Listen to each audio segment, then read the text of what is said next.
4 మంది అరెస్ట్ అయ్యారన్నా సరే, ఈరోజు సజ్జల్ లాంటి వ్యక్తులు ముందస్తు బెయిల్కి వెళ్తున్నారన్నా సరే, ఈ కేసు దేని మీదండి? గతంలో జగన్మోహన్ రెడ్డి గారు ముఖ్యమంత్రిగా ఉన్నప్పుడు తెలుగుదేశం పార్టీ కేంద్ర కార్యాలయం మీద కొంతమంది రౌడీ మూకలు వెళ్లి దాడులు చేసి అందులో ఉన్న స్టాఫ్ ని ఇబ్బంది పెట్టి కొంతమందికి తలకాయలు పగలగొట్టి బీరు బాటిళ్లు, రాళ్లు, కారం, కర్రలు, రాడ్లు అన్ని తీసుకొని వెళ్ళి పార్టీ ఆఫీసులు మొత్తం ధ్వంసం చేస్తే ఆ రోజు మేము అనేక సార్లు జగన్మోహన్ రెడ్డి గారి ప్రభుత్వానికి, ఆ రోజు ఆయన కింద అధికారులుగా ఉన్న పోలీస్ యంత్రాంగానికి ఆ ఫుటేజ్లు ఇచ్చి, ఆ సీసీటీవీ ఫుటేజ్లు ఇచ్చి వీళ్ళు ఉన్నారు, పలానా వాళ్ళు ఉన్నారంటే ఎవరి మీద కూడా కేసు పెట్టలేదే.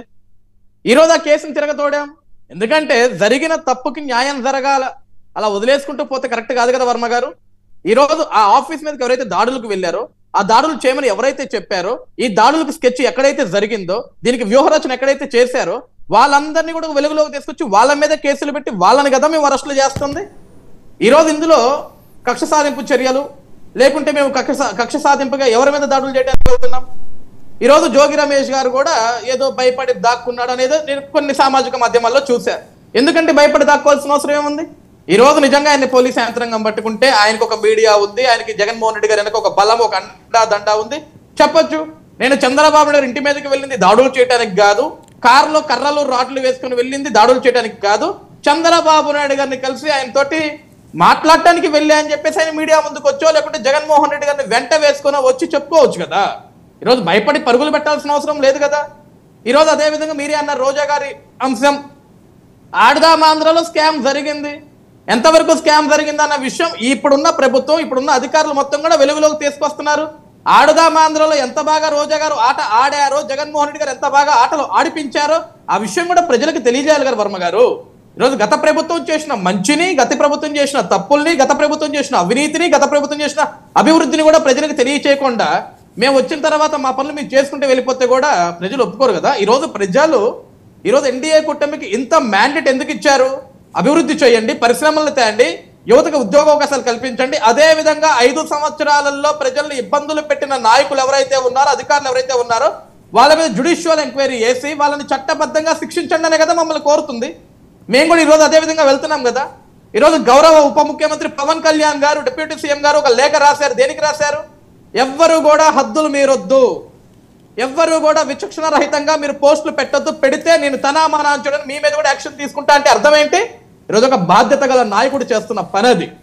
కానీ గడిచిన 5 సంవత్సరాల్లో వైసీపీ పార్టీకి సంబంధించిన వ్యక్తులందరూ కూడా సామాజిక మాధ్యమాల్లో కావచ్చు, ఈవెన్ మాజీ మంత్రులైన కొడాలి నాని కావచ్చు, ఆర్కే రోజా గారు కావచ్చు, అంబటి రాంబాబు కావచ్చు, అనిల్ కుమార్ యాదవ్ కావచ్చు, ఇలాంటి ఎంతమంది, ద్వారంపూడి చంద్రశేఖర్ కావచ్చు, ఎంతమంది అమ్మ ఆలి భాషలు మాట్లాడితే ఏ రోజన్నా సరే ముఖ్యమంత్రి స్థాయిలో ఉన్న జగన్మోహన్ రెడ్డి ఈ విధంగా మీరు మాట్లాడే విధానం కరెక్ట్ కాదయా, ప్రజలు మనల్ని చూస్తున్నారు, ప్రజలకు మనకు ఒక 151 మ్యాండేట్ ఇచ్చారు, ఇది పద్ధతి కాదని రోజున చెప్పాడా?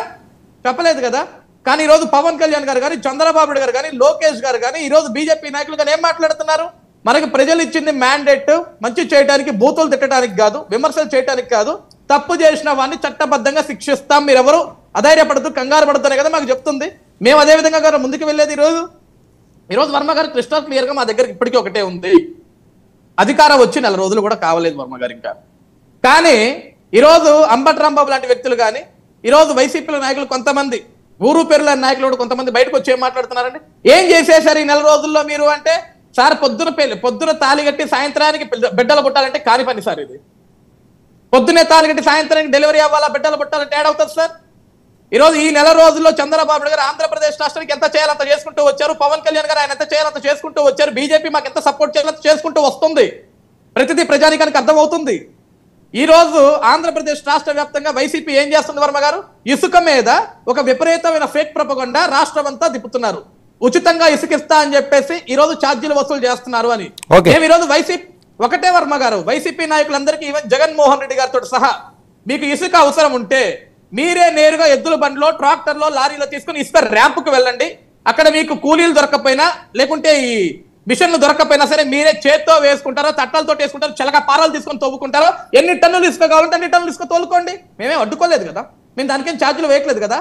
ఈ రోజు ఇసుక రీచ్ నుంచి స్టాక్ పాయింట్ కి తీసుకొచ్చిన ఇసుకకి రవాణా ఛార్జ్ అవుతుంది. ఆ రవాణా ఛార్జ్ ఎన్ని కిలోమీటర్లు అయితే ఉంటుందో అన్ని కిలోమీటర్లది అది కూడా డిజిటల్ పేమెంట్ చేపిస్తున్నాం. అది పద్ధతి గల ప్రభుత్వం ఈ రోజు చేస్తుంది. కానీ వీళ్ళు విష ప్రచారం తప్ప ఇంకేమైనా ఉందా? మీరే చెప్పండి వర్మ గారు. Okay right. ఓకే, మనతో పాటుగా అరుణ కూడా జాయిన్ అయ్యారు, రాయపట్టి. అరుణ గారు, సార్ మీకు ప్యానెల్లో ఉన్న పెద్దలకి వీక్షకులకి నమస్కారం సార్. అరుణ గారు ఏంటి ప్రతిపక్షంలో ఉన్నప్పుడు మామూలుగా లేఖలు అవి రాస్తుంటారు, ఇలా చేయండి అలా చేయండి అని. అధికారంలోకి వచ్చి ఉప ముఖ్యమంత్రి హోదాలో ఉండగా కూడా పవన్ కళ్యాణ్ గారు లేఖ అస్త్రాన్ని మీ కేడర్ మీద సంధించడం, హద్దు దాటొద్దు, హద్దు మీరొద్దు, పార్టీల మీద, ప్రభుత్వాన్ని కానీ లేకపోతే అందులో ఉన్న అధికారులు కానీ ఒక మాట కూడా అనొద్దని. మరొక వైపు పెద్ద ఎత్తున కేసులు బుక్ అవుతున్నాయట, సజ్జల గారితో సహా ముందస్తు బెయిల్కి ట్రై చేస్తున్నారట, ఎప్పుడన్నా ఏ టైంలో అన్నా అరెస్ట్ కావచ్చు అని చెప్పి అక్కడి నుంచి వినిపిస్తుంటే ఇక్కడి నుంచి ఈయన లేఖలు రాయడం. సార్ మొదటగా లేఖల విషయానికి వస్తే ఏ పార్టీలో అయినా సరే అధినాయకత్వానికి క్యాడర్కి మధ్య సమన్వయం ఉండడం అనేది ముఖ్యమైన అంశం. అధినాయకత్వం పూర్తిగా ఇవాళ మనకి ప్రజలు మనల్ని నమ్మి మ్యాండేట్ ఇచ్చారు భారీగా. ఈ నమ్మకాన్ని మనం నిలబెట్టుకోవాలంటే ఖచ్చితంగా ప్రభుత్వ పనితీరు అనేది ప్రజల్లోకి వెళ్లేలాగా మనం అంత పాజిటివ్ రెస్పాన్స్ వచ్చేలాగా చేసి తీరాల్సిందే. అంత చెయ్యాలి అంటే మనకు ప్రతి శాఖ మీద పట్టుండాలి.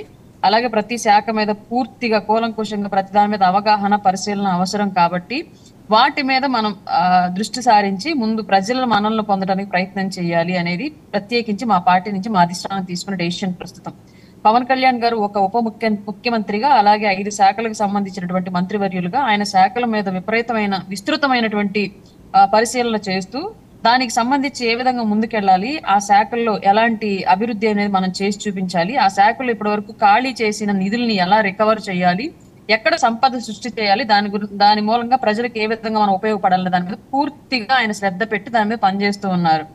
ఈ విషయం అట్లా ఉంటే కింది స్థాయిలో క్యాడర్ కొంతమంది, అందరని నేను అనను, గతంలో ఏదైతే ఒక రెవల్యూషనరీ భావజాలంతో వెళ్ళామో అట్లాంటి భావజాలం అధికారంలోకి వచ్చిన నెల రోజుల్లోనే మనం ఇది చెప్పాము, ఇది చెయ్యాలి, ఇలా అనుకున్నాం, ఇలా జరగాలి అంటే ముందు అసలు ఒక ఉద్యోగి తన స్థాన చలనం జరిగితే ఇంకొక కొత్త ఉద్యోగి వస్తేనే ఆ వర్క్ మీద అవగాహన పెంచుకోవడానికి చాలా టైం పడుతుంది. ఒక ఉద్యోగి, ఒక శాఖ, ఒక సీటు, ఒక జాబ్ మీద.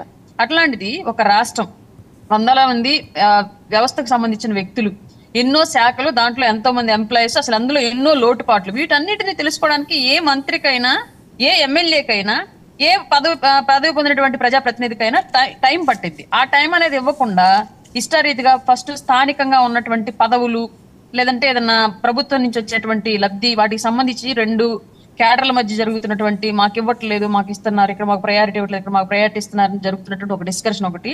రెండోది క్వశ్చన్ చేయడం అనమాట. పలానా మినిస్టరు వెంటనే స్పందించాలి, జరగలేదు, పలానా ఎమ్మెల్యే వెంటనే స్పందించాలి, జరగలేదు. అసలు వచ్చి నెల రోజులే అక్కడ ఏం జరుగుతోంది, ఏం జరిగింది అనేది తెలుసుకోవడానికి టైం పడుతుంది.